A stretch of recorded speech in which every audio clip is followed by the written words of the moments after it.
in order to truly understand what happened on September the 11th and the close relationship between the Bushes, the bin Ladens, and the rest of the Saudi elite, you have to go back about 25 years and south a couple of thousand kilometers to Houston, Texas, where in the mid-1970s George W. Bush was a young man just trying to learn the ropes in his family's two businesses, politics and oil.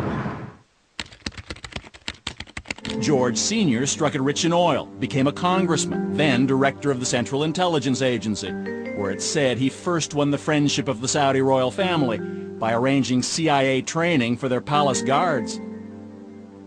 And George Jr. was trying to follow in his father's footsteps. A Harvard business grad, he dabbled in politics and the Texas Air National Guard. And it was about the same time that a man named Bill White, a former fighter pilot with a Harvard MBA himself, was recruited to work in Houston with someone with business and personal connections to both George Bushes. His name was Jim Bath. This fellow, James R. Bath, needed someone to run a series of real estate companies that would be grub-staked by not only the political families but also by some foreign nationals, the Saudis. And so I came down on an interview and met Jim. They opened an office in downtown Houston where Bill White became Jim Bath's partner and confidant. But White says Bath spent most of his time dealing with his foreign partners, a wealthy Saudi family, the bin Ladens. He also ran a company in the same building called Bin Laden and Associates, which Jim explained was a procurement company for the Saudis. He bought a bank for them, he bought an airport for them, he started an airline for them, among other ventures in Houston, Texas. Now at that point, had you ever heard the name bin Laden? No, I had not. Meant nothing to you? Meant nothing to me. But in Saudi Arabia, the bin Laden's name meant a great deal indeed.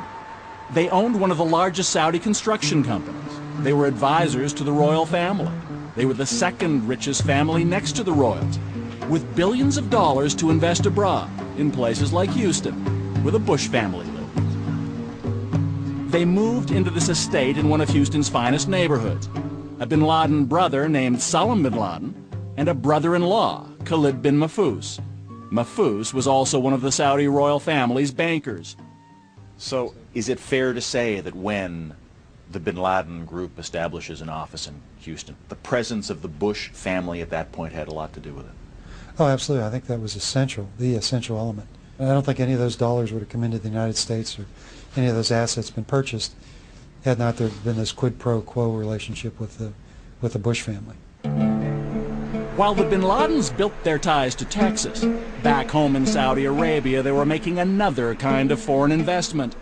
In 1979, the Soviet Union occupied Afghanistan. The Saudi royal family wanted to build a Muslim army known as the Mujahideen to defend Islam and force the Russians out. They turned to their trusted advisors, the bin Ladens, who offered up a lanky 21-year-old named Osama. The man who personally chose Osama bin Laden to build that army would also become his mentor, Saudi Prince Turki Al Faisal. Last year on British television, he reminisced about the young bin Laden. In those days, he was a young man who had committed himself to helping the Afghan Mujahideen liberate themselves from the Soviet occupation of Afghanistan. And he was doing a lot of good. He was bringing support and aid to the Mujahideen. Meanwhile, back in Houston, the Bush family was also on the move. George Sr. was about to become vice president, and his son made a career decision too. By the late 70s, George W. Bush was setting out on his own. He established an oil exploration company that he called Arbusto, a Spanish word that loosely translated means bush.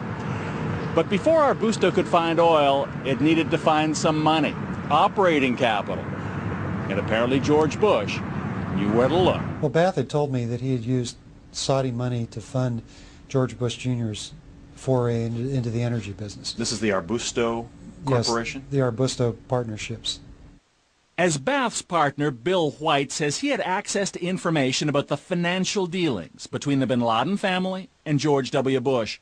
He later obtained Bath's personal financial statements when the two had a falling out and became involved in litigation. On schedules that show his partnership interests, he shows a personal partnership interest of $25,000 invested in Arbusto 79 and another $25,000 investment in Bush 80. But according to White, that share was only Bath's commission for investing the bin Laden's money with Bush. Do you have any knowledge of how much money the Saudis put in? Well, he told me it was in excess of, $1 million. So there's no question in your mind whatsoever that whatever went into George W. Bush's companies from Jim Bath was money from the Saudis. 100% of it was Saudi money. And George W. Bush would have been aware of that? Oh, absolutely. But that wasn't all. A few years later, another oil company in which George W. Bush was involved needed cash. It got a reported $25 million, again, thanks in part to Bush's old Houston neighbor, Khalid bin Mahfouz, Osama bin Laden's brother-in-law. And it wasn't only George Bush the son who benefited. The bin Ladens did business with the Houston bank where George Bush Sr. was on the board. What time is it? Victory time. This is the non-political part of this. Come on. And businessman Bill White says whether Bush Sr. knew it or not, the bin Ladens were also generous with him when he ran for president in 1988, allegedly finding a way around the U.S. ban on foreign campaign contributions.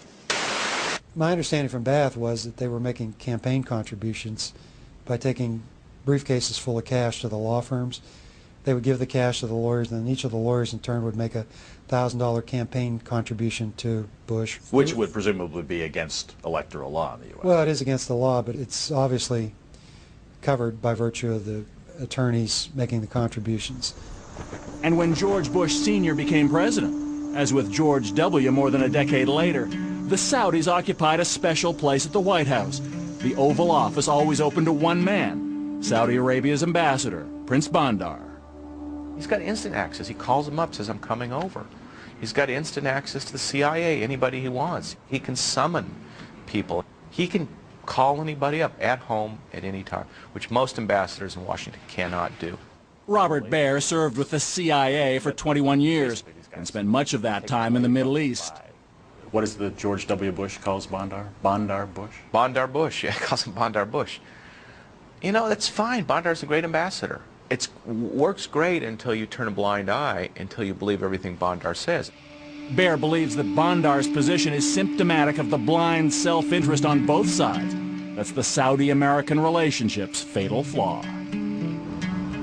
It's a lesson George W. Bush and his administration wouldn't learn until it was much too late. Had Saudi Arabia been acting as one might expect a true ally and friend to act, could they have told the U.S. all they needed to know about the real threat posed by bin Laden? They knew everything. They were the source of fundings that went to buy arms, to buy bombs through their charities. And those charities in Saudi Arabia are all controlled by the government to some extent. It was 1991. The Gulf War was over. American troops had defended Saudi oil fields against Saddam Hussein. Now the U.S. could continue to enjoy the economic security which came with all that Saudi oil. It was essentially the same deal George W. Bush himself made when he did business with the bin Ladens in Houston. One side got a powerful partner, the other oil and money. Former CIA agent Robert Baer. The United States depends upon Saudi Arabia for its oil production. Saudi Arabia also recycles all the money it makes off oil in the United States and puts trillions of dollars in our banks. It pays for presidential libraries, anything you can imagine. And the Clinton White House wasn't immune to Saudi charm either. It was difficult not to give the benefit of the doubt to the biggest buyer of American military hardware with the deepest pockets in the stock market, not to mention the world's largest oil reserves. Which is why after George Bush Sr. left office and became a senior advisor to the powerful international investment firm, the Carlyle Group, he paid a number of visits on their behalf to his good friends, the Saudi royal family and the bin Ladens.